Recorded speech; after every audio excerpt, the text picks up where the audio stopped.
6장 1절에서 3절의 말씀입니다. 에베소서 6장 1절에서 3절 제가 봉독해 드리겠습니다. 자녀들아, 주 안에서 너희 부모에게 순종하라. 이것이 옳으니라. 네 아버지와 어머니를 공경하라. 이것은 약속 있는 첫 계명이니 이로써 네가 잘되고 땅에서 장수하리라. 아멘. 이 어버이 주일 때는 참 설교하기 힘든 교회들이 있어요. 우리 교회처럼 이제 좀 젊은 세대보다 연세 드신 분들이 많은 전형적인 시골교회라고 볼 수도 있고요. 또 아니면은 이제 좀 아직 작은 대처 그런 교회들이 보통 그렇죠. 그런데 그렇다고 해서 어버이 주일을 쉽게 넘어간다라고 하는 것은 어버이 주일에 대한 참된 의미를 모르는 거라고 생각을 합니다. 제가 언젠가 말씀을 드렸습니다만은 우리는 어버이라고 하는 것을 너무 육신의 부모에게만 한정을 짓는 경우가 있는데요. 또 말씀 뒤에 나오겠습니다만은 육신의 부모만이 아니라는 것. 그래서 나는 우리 부모님 돌아가셨는데 그래서 나는 이 말씀과는 오늘 말씀과는 상관이 없어. 그렇게 생각하지 마시고요. 이 어버이 주일을 우리에게 허락하신 하나님께서 도대체 무엇 때문에 그리고 어떻게 우리가 지내야 되는지 무엇을 해야 되는지를 다시 한번 생각해 볼 수 있는 시간이 되기를 원합니다. 아마 이 어버이 주일 이후에도 제가 한번 말씀을 드린 걸로 아는데요. 우리나라에서 시작된 건 아닙니다. 어린이날은 우리나라에서 시작이 되었다고 볼 수 있어요. 소파 방정환 선생님이 만드신 날을 시작으로 해서 어린이날이 되었고 그 어린이날을 이제 기념해서 어린이 주일까지 그렇게 되었는데 이 어버이 주일은 사실 우리나라에서 시작된 게 아닙니다. 미국에서 안나 자이비스라는 여인에 의해서 시작이 되었고요. 안나가 자기 어머니가 돌아가시고 난 다음에 그 어머니 무덤 주위를 자기 어머니가 좋아하는 카네이션을 심었고 그리고 이제 자기가 어떤 모임에 갈 때마다 그 어머니가 좋아하는 카네이션을 가슴에 달고 그렇게 나갔습니다. 그게 이제 퍼져서 1973년도부터 미국에서 어머니 날 이게 이제 시작이 되었고요. 그게 이제 전 세계로 퍼진 겁니다. 제가 이걸 보면서 중요한 건 아닙니다만 왜 우리나라에서 어머니날, 어버이날이 먼저 시작이 안 되었을까라는 걸 해봤어요. 가만히 생각해보니까 이유는 너무 간단하더라고요. 우리나라는 예로부터 동방예의시국이고 효를 굉장히 중시했습니다. 그렇죠. 그러다 보니까 이 복음이 들어오고 할 때도 그리고 우리나라는 어버이에 대한 부모님에 대한 교는 당연한 거였어요. 이 당연한 거다 보니까 강조하지 않아도 누구나가 다 여기에 솔선수범을 하는 그런 모습이었다는 거죠. 그러다 보니까 특별하게 효를 강조하지 않아도 되는 그런 나라가 우리나라였지 않았는가. 그래서 그런 부분에서 아마 이 어버이날이 좀 어머니날보다 어린이날보다 늦게 시작한 그런 느낌이고 외국에서 들어오지 않았나라는 생각을 합니다만 자, 중요한 건요. 성경에서 부모님에 대해서 어버이에 대해서 어떻게 말하고 있느냐라는 겁니다. 성경에서 부모에게 가셔야 될 자녀의 자세를 제일 먼저 언급하는 부분이 어디냐면 바로 십계명입니다. 십계명은 대신 관계와 대인 관계로 나뉩니다. 달리 말씀드리면 대신 하나님과의 관계와 대인 사람과 사람과의 관계입니다. 1계명부터 4계명까지는 하나님과의 관계고요. 5계명부터 10계명까지는 사람과의 관계입니다. 그런데 그 대인 관계, 사람과의 관계에서 제일 먼저 등장하는 것이 무엇이냐면 바로 5계명이에요. 내 부모를 공경하라라고 나옵니다. 성경은 어떤 말을 하기에 앞서서 그리고 몇 가지 조항, 이제 사람과 사람 사이에서 아니면 어떤 다른 기관과 단체와 사람 개인과의 관계에서 약속을 할 때 조항을 쭉 적습니다. 근데 그 앞에 항상 제일 먼저 적히는 것이 어떻게 보면 가장 기본이고 가장 중요한 거예요. 5계명, 즉 대인과의 관계에서 제일 먼저 부모에 대해서 적었다라는 것은 하나님께서 말씀하셨다는 것은 사람과의 관계에서 가장 기본이 뭐냐? 부모에게 대한 자녀의 태도라는 것입니다. 이것이 잘못되고 이것도 제대로 하지 못하면서 다른 사람과의 관계가 원만해질 수는 없다는 것이죠. 자, 그래서 5계명은 이렇게 말씀을 합니다. 출애굽 20장 12절을 보시면 네 부모를 공경하라. 그리하면 네 하나님 여호와가 네게 준 땅에서 네 생명이 길리라. 자, 이 10계명 중에 5계명을요, 잠언에서 보면 많은 요소가 나와요. 이 부모에 대한 말씀이 나오는데 크게 한 세 가지를 제가 말씀을 드려보겠습니다. 잠언 1장 8절. 내 아들아 네 아비의 훈계를 들으며 네 어미의 법을 떠나지 말라. 잠언 2장 20절. 내 아들아 네 아비의 명령을 지키며 네 어미의 법을 떠나지 말고. 잠언 23장 22절. 너를 낳은 아비에게 청종하고 네 늙은 어미를 경히 여기지 말지니라. 이 외에도 더 있어요. 우리가 오늘 시작할 때 교도문을 볼 때도요, 이제 제일 위에 있는 것만 에베소서 1장이고 나머지 출애굽기 20장이고 제일 마지막에 에베소서 1장이고 그 중간에 있는 잠언 말씀들이 또 더 있거든요. 오늘 말씀 아니고. 자, 그래서 이렇게 어떻게 보면 하나님께서 말씀을 자녀들에게 부모에 대해서 어떻게 하라고 주셨는데, 그래서 이제 저는 그 말씀들을 생각하면서 또 오늘 본문을 중심으로 해서 어떻게 하는 게 그리스도인이 부모에게 대한 참된 자세인가, 그리고 육신의 부모만이 부모인가 하는 것까지 같이 좀 생각을 해보기를 바랍니다. 우리가 부모에게 대하여 가져야 할 가장 기본적인 자세 뭐냐? 두말할 필요 없이 순종이죠. 그래서 순종. 하나님 앞에서, 부모 앞에서 순종. 성경에서 순종이라는 단어를 사용한 곳은요, 두 군데입니다. 하나는 부모고요, 하나는 하나님입니다. 왕에게 할 때는 순종이라는 말을 안 써요. 성경에서. 순종이라는 단어가 쓰여지는 대상은 하나님, 그리고 부모님입니다. 그리고 오늘 말씀에도 보면요, 너희 부모에게 순종하라 하고 1절 뒤에 보면 그것이 옳으리라 라고 말씀을 하세요. 성경은 옳다라는 건 당연하다라는 겁니다. 그렇죠? 옳다라는 건 당연하다, 맞다라는 거예요. 당연한 거, 맞는 거, 옳은 거, 이걸 하는 거, 이게 인간의 도리라는 겁니다. 당연히 해야 하는 걸 하는 게 옳은 거죠. 그러면 반대로 얘기해 볼까요? 당연히 해야 하는 게 옳은 거라면 당연히 해야 할 것을 하지 않으면 어떻게 됩니까? 그는 악이고 죄가 되는 겁니다. 성경은 우리가 부모에게 해야 될 것은 순종하는 건요, 내가 해도 되고 안 해도 되는 것이 아니라 당연히 해야 된다는 겁니다. 당연히 해야 되는 것, 이게 하나님의 명령 이전에 사실은 인간의 도리고 성도의 도리인 것이죠. 그렇다면 순종이 무엇이냐? 성경은 순종이 무엇입니까? 순종은요, 내가 들은 대로 행하는 것입니다. 하나님께 순종한다는 건 하나님의 말씀을 들은 대로 순종하는 것이고요. 부모에게 순종한다는 것은 부모의 말씀에 그대로 따른다는 겁니다.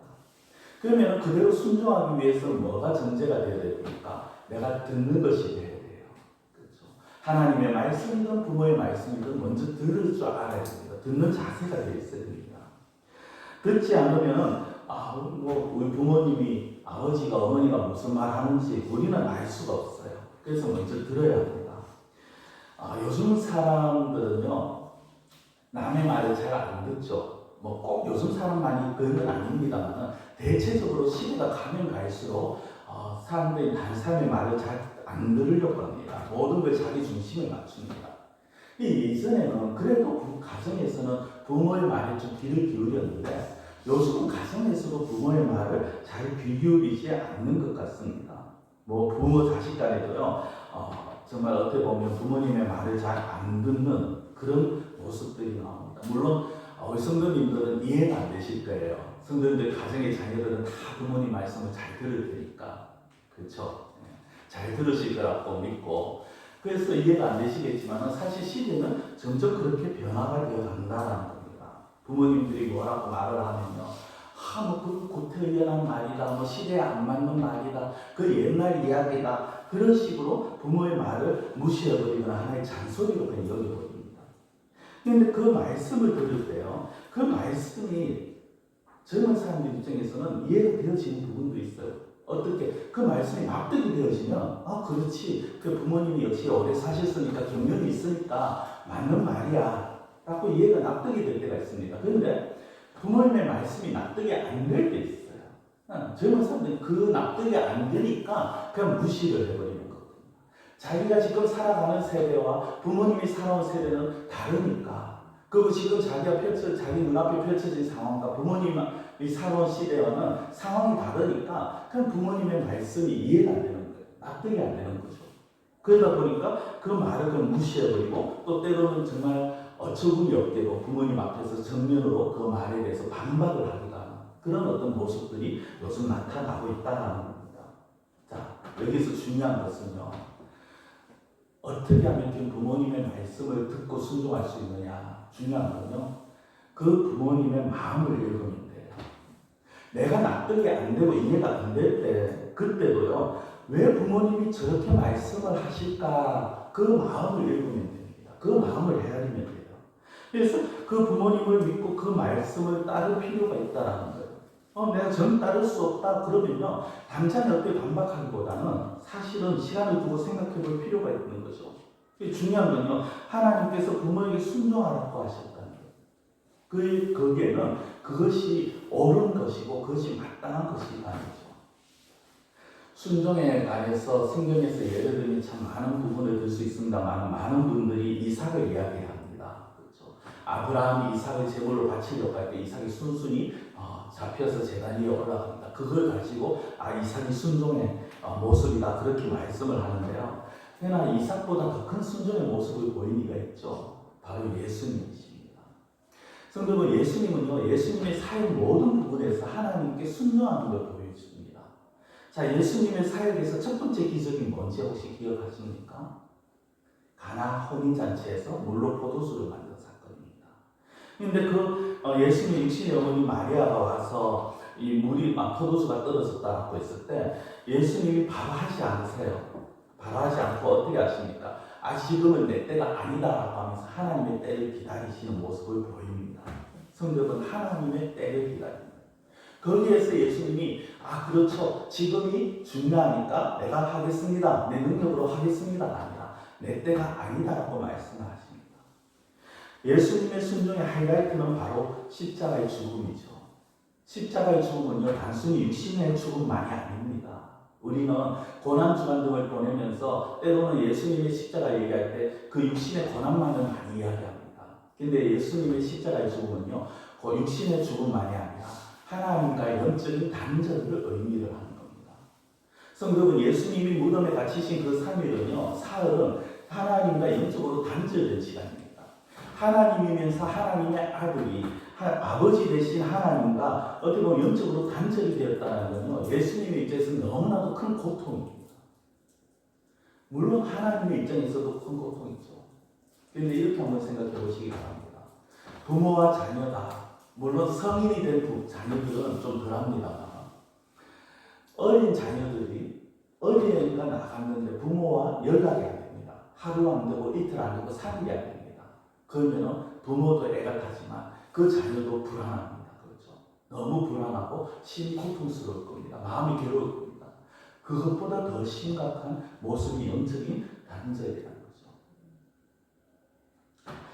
어떻게 보면 부모 자식 간의 생이별을 하는 거죠. 창자가 끊어지는 것 같은 그런 고통입니다. 근데 그 고통의 길을 가셨어요. 왜? 그게 하나님의 뜻이었기 때문에, 하나님의 마음이었기 때문에 그 뜻을 구하고 그 뜻에 순종하시는 겁니다. 그래서 마태복음 26장 39절에 우리가 너무 잘 아는 말씀이 나오잖아요. 조금 나아가서 얼굴을 땅에 대시고 엎드려 기도하여 이르시되 내 아버지여 만일 할만하시거든 이 잔을 내게서 지나가게 하옵소서. 여기까지는 예수님의 마음이었어요. 근데 그 뒤에 보십시오. 그러나 나의 원대로 마시옵고 아버지의 원대로 하옵소서.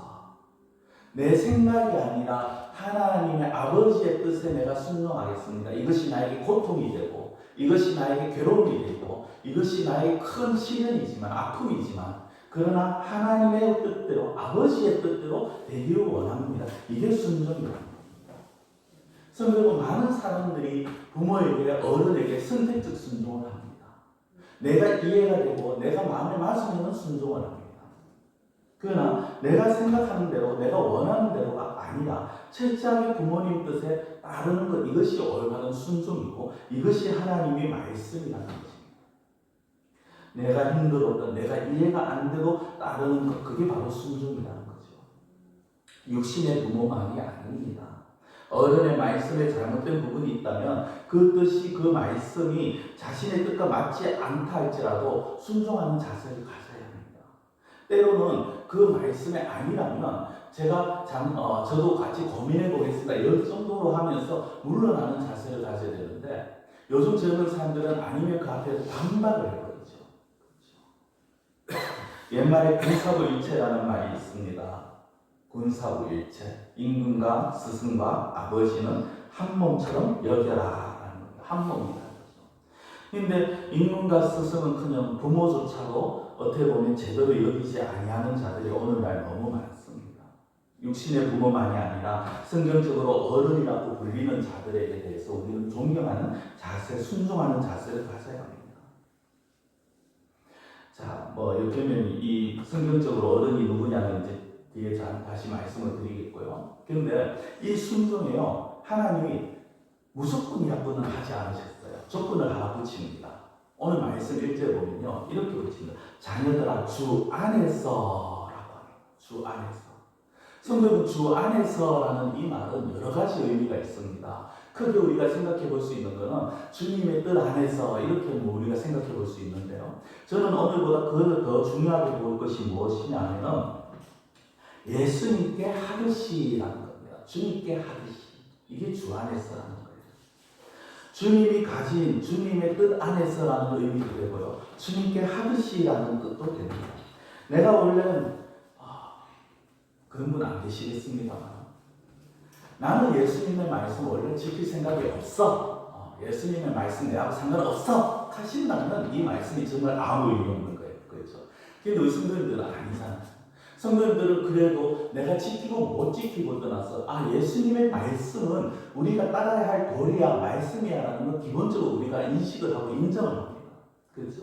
그 말씀 안에서 우리가 정말 어떻게 보면 부모에 대해서 예수님이 하듯이 그리고 예수님의 마음처럼 그렇게 우리가 해야 된다는 것입니다.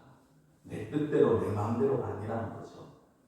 자, 두 번째로 순종과 함께 말씀하고 있는 것이 무엇이냐? 2절에 보면 공경이 나옵니다. 공경. 자, 2절을 보시겠습니다. 네 아버지와 어머니를 공경하라. 이것은 약속이 있는 첫 계명이니. 순종과 공경이 좀 비슷한 것 같은데요. 약간의 차이가 있습니다. 순종은 부모님의 말씀에 따르는 거고요. 공경은 말 그대로 쉽게 말씀드리면 존중, 존경 이런 것입니다. 그렇죠?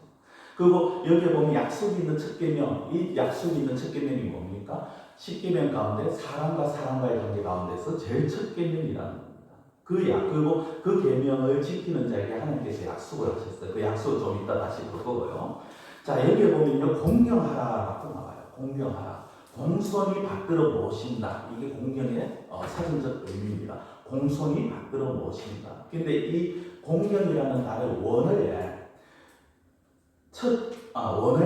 원래 의미는요, 어떻게 나오느냐 하면 무게를 준다, 가치를 준다, 이런 것입니다. 그래서 부모님에게 무게를 주는 것, 이게 공경이라는 거죠. 이게 다른 말로 이제 한자로 표현하면요, 무거울 중자를 써서 존중이라는 단어를 사용을 합니다. 그래서 부모를 가볍게 여기지 않고 부모를 무겁게 여깁니다. 성경은 부모를 공경하고 부모를 무겁게 여기고 부모를 존중하는 삶은 어떤 삶이냐? 쉽게 생각하면 됩니다. 높은 곳에 무거운 물건이 하나가 있어요. 이걸 내가 내립니다. 그런데 내가 그 대수롭지 않게 가볍게 그렇게 행동할 수 있을까요? 그렇게 못합니다. 높은 곳에 있는 무거운 물건 하나 내기 위해서 우리는 조심조심하고 신중에 신중을 대할 겁니다. 그렇죠? 마찬가지로 그렇게 우리가 살아가야 된다는 겁니다. 부모를 존중하는 것은 높이는 것이고 무겁게 여기는 것이고 그리고 내가 가볍게 대할 수 없는 것입니다. 한마디로 부모를 공경하라는 것은요, 부모님 중심으로 살아간다는 겁니다. 가정 속에서 부모와 자녀와의 관계에서 나 중심이 아니라 요즘은 어떻게 된 세대가 부모님보다 자녀 중심이 되어가고 있어요. 물론 자녀 중심이 잘못은 아닙니다만 부모를 자녀에게 대하는 것에 반도 치부를 안 합니다. 말로는 존중한다, 공경한다라고 말을 하는데 실제로 자기 마음대로 합니다. 실제 존중을 아는 사람은 절대 자기 마음대로 하지 않아요. 우리가 누군가를 존중한다, 내가 아무개를 존중합니다, 존경합니다 할 때는요, 그 사람을 함부로 대하지 않습니다. 그렇죠? 내가 당신을 정말 귀히 여깁니다. 그럼 우리가 부모를 존중한다. 내가 부모를 얼마나 귀히 여기는가 이렇게 생각을 해봐야 된다. 우리가 부모님을 존중하고 공경하는 건요, 부모님을 귀히 여기고 부모님 중심으로 살아갑니다. 저도 뭐 앞서 말씀드린 것처럼 그런 부분이 없다고 말할 수는 없습니다만, 그러나 대부분의 사람들이요, 부모님보다 자녀를 더 중심으로 하고 살아갑니다. 뭐 내리사랑이라는 말이 아마 거기서 나온 것 같아요. 많은 사람들이 자기의 자녀들과 부모님 중에 누구에게 더 마음을 쓰느냐, 누구를 위해서 살아가느냐, 가장 쉬운 예로 물질이 있는데 이 물질을 누구를 위해서 쓰고 있느냐라고 물어보면 대부분의 사람들은 부모보다는 자녀입니다. 이게 어떻게 보면 인간의 어떤 본성이고 자녀들에 대한 마음이겠죠. 그런데 그렇게 하더라도요, 마음이라도 바꿔야 되잖아요. 옆에 보면 부모님보다 자녀들을 더 위해요. 그래서 제가 그런 분들을 잘 못 봤어요.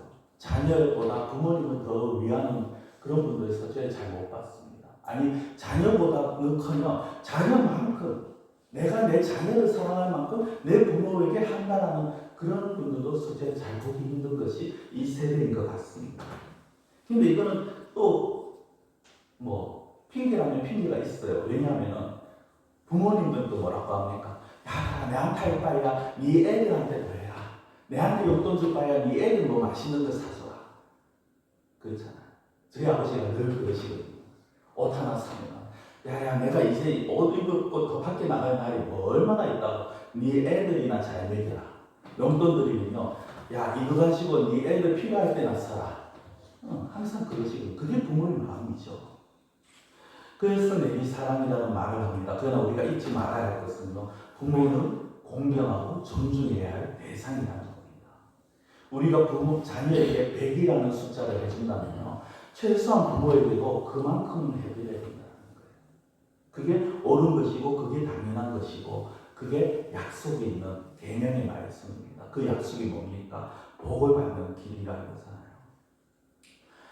우리 자녀들 귀하죠. 우리 손주 보신 성도님들, 손주들 귀합니다. 그렇죠? 저도 이제 뭐 우리 며느리가 언제 나와줄지 모르겠습니다만, 하나 나오면 눈에 넣어도 안 아플 것 같이 그렇게 막 오냐오냐 할 것 같기는 해요. 그런데 아무리 귀해도요, 위가 없으면 아래가 없는 법입니다. 그렇죠? 아무리 사랑이 내리사랑이라지만 위에서 내려오지 않으면 줄 수가 없어요. 성경은 고려상이라는 말씀 많이 들어보셨죠? 학자들에 따라서 이게 진짜다, 가짜다, 그런 뭐 말들이 있습니다만은, 고려상에 대한 유명한 이야기가 있지 않습니까? 한 남자가 자기 아들과 함께 자기 아버지를 늙으신 아버지 지게 지고 산에 올라가서 버리고 내려옵니다. 근데 그 아들이 자기 할아버지를 실었는 그 지게를 메고 내려오니까 아들이 뭐라고 얘기합니까? 야들아, 그 지게 이제 필요 없다. 이제 그 지게 놔두고 가자 하니까 아이가, 아니요, 아버지 나중에 늙으시면 제가 이 지게를 또 사용해야 되기 때문에 이 지게는 필요합니다 라고 말을 합니다. 그제서 이 남자가 자기의 잘못을 깨닫고 다시 늙은 아버지를 모시고 내려왔다. 이런 이야기 우리 너무 잘 알고 있잖아요. 성경은 자녀들은요, 부모를 본받게 되어 있어요. 내가 부모에게 잘하고 자녀에게 잘하고 부모에게 소홀히 한다? 그러면요, 우리 자녀들이 우리에게 똑같이 합니다. 그래도 돼. 난 내한테 못해도 돼. 하면 제가 할 말이 없어요. 그렇게 생각하시면 제가 할 말씀이 없습니다. 그렇지만 아니에요. 우리 자녀가 정말 효를 알고 부모를 공경하고 어른을 공경할 줄 아는 그런 자녀로 키우시고 싶다면 우리가 먼저 어른된 자들이 먼저 효를 행해야 되고 공경하는 자세를 보여야 되는 거예요. 이건 교회도 마찬가지, 신앙도 마찬가지입니다. 부모가 집에 갔어요.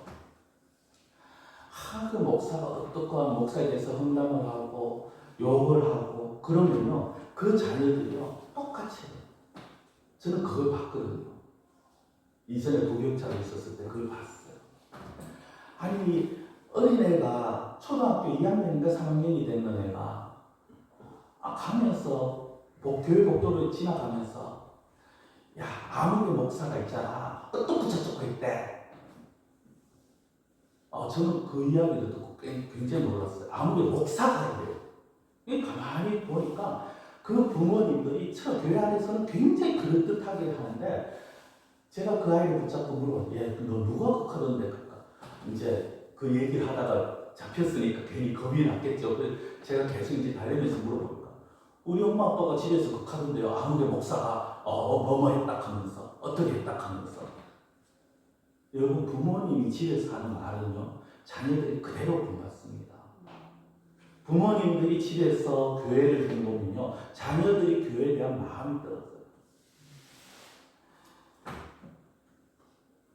좀 그래서 드리는 말씀인데, 혹시 제가 마음에 안 들더라도요, 자녀들이 있는 데서 하지 마십시오.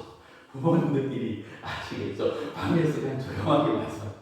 괜히 그렇게 하지 마시고. 성도 여러분, 제가 지금 악담을 하는 게 아니라요, 부모의 모습을 자녀들이 본받는다는 거예요. 내 자녀들이 잘 되길 바란다. 지금 부모가 먼저 잘 사는 법을 보이시면 돼요. 내가 말씀대로 잘 사는 법을 보이시면 내 자녀들이 그걸 따라서 말씀대로 살아갑니다. 그게 자녀가 잘 되는 길이에요.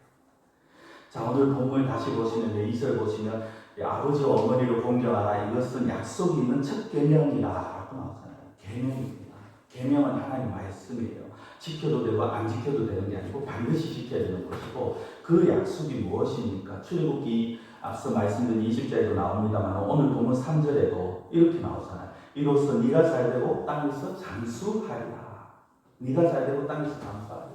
5계명인 출애굽기 20장 12절에서는 네 하나님 여호와가 네게 준 땅에서 네 생명이 길리라. 우리는 잘 살기 바라죠. 누구나 잘 살기 바랍니다. 장수하기 바랍니다. 건강하게 살기 바랍니다. 그럼 어떻게 하라고요? 부모를 공경하라.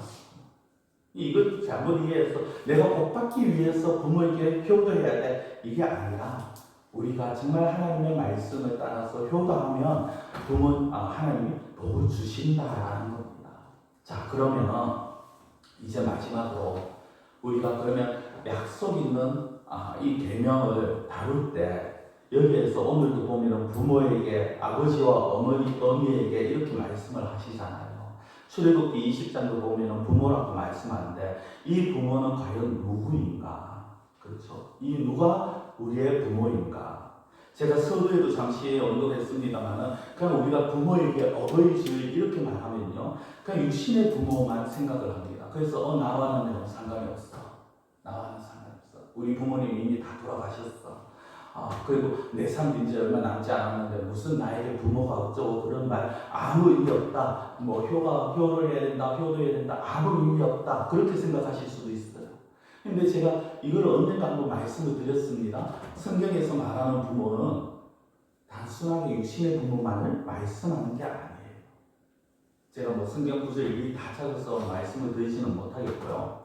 성경에서 말하는 부모는 육신의 부모를 포함해서 연령적으로 어른들이 포함이 되어집니다.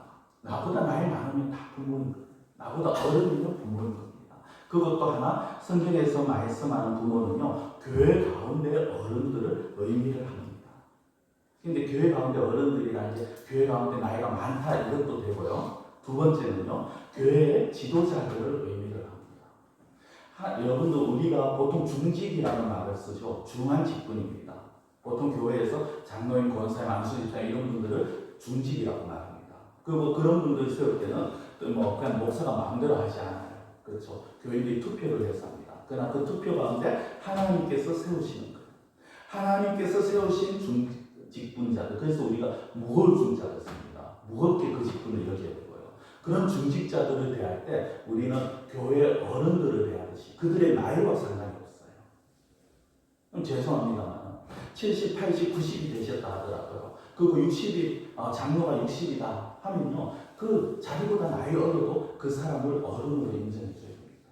그게 성경에서 말하는 부모고 어른의 기준이 되어집니다. 성도 여러분, 무조건 나이 일부는 맞고 일부는 아니에요. 우리나라는 예전부터 앞서서 그 단어를 말씀드렸는데 군사불일체라는 말을 쓰잖아요. 임금과 스승과 아버지는 한 몸이다. 그래서 신하들은요, 정말 충성된 신하들은 임금이 자기보다 나이가 어려도 그 임금 앞에서 함부로 가지 않습니다. 예를 다합니다. 그리고 그 임금의 말에 절대적으로 순종하고 복종하죠. 성도는 군사고의 일체, 우리가 뭐 대통령의 말에 절대적으로 순종했지 그렇게까지 제가 가지는 않겠습니다. 그러나 최소한도로 하나님께서 교회 세우신 지도자들에게, 그리고 교회 어른들에게, 우리 주변의 어른들에게 우리가 부모에게 순종하듯이 그렇게 해야 되는 그 순종과 공경의 자세를 가져야 된다는 것입니다. 성도 여러분, 우리의 부모님은 많은 분들을 말할 수 있습니다만 대표적으로 말하는 게 이제 육신의 부모님이에요. 그렇죠? 그리고 아울러서 오늘 말씀에 이제 결론적으로 아울러서 말씀드리면 육신의 부모님이면서 또한 영적인 부모님이 계십니다. 영혼의 아버지시고 우리가 육신의 부모에게 또 교회 어른들에게 순종과 공경의 자세를 가져야 됩니다. 그것도 마찬가지로 우리가 하나님 아버지에게도 순종의 자세를 가져야 됩니다. 이것이 이 어버이 주일을 맞이해서 제가 우리 성도들에게 드리고 싶은 말씀이고요. 나와 상관없는 말씀이 아니라 나는 내 영혼의 아버지에게, 그리고 나는 교회 어른들에게 과연 얼마나 순종하고 공경하고 있는가. 그리고 우리의 육신의 부모님이 살아 계시다면 나는 우리의 육신의 부모님에게 얼마나 순종하며 살아가고 있는가. 얼마나 우리 부모님을 무겁게 공경하고 있는가. 다시 한번 생각할 수 있는 이 날이 되시기를 축원합니다. 기도드리겠습니다. 사랑의 하나님 아버지, 우리가 살아가면서 우리에게 부모님을 주신 하나님의 은혜에 감사하며 또 우리의 부모님을 생각하며 그렇게 살아갈 수 있는 저희들이 되게 하여 주시옵소서. 우리의 육신의 부모만이 아니라 성경적으로 말씀하는 그 어른에 대해서, 그리고 영적인 아버지에 대해서 우리가 날마다 정말 무겁게 대하며 순종하며 공경하는 그러한 저희들의 삶이 되어서 약속 있는 첫 계명의 그 하나님의 약속처럼 정말 저희들의 삶이 형통해지고 복을 누릴 수 있는 은혜가 임하여질 수 있도록 하나님 저희들의 마음을 주장하여 주시고 저희들을 붙들어 주시옵소서. 간절히 원하고 예수님의 이름으로 기도드리옵나이다. 아멘. 찬송가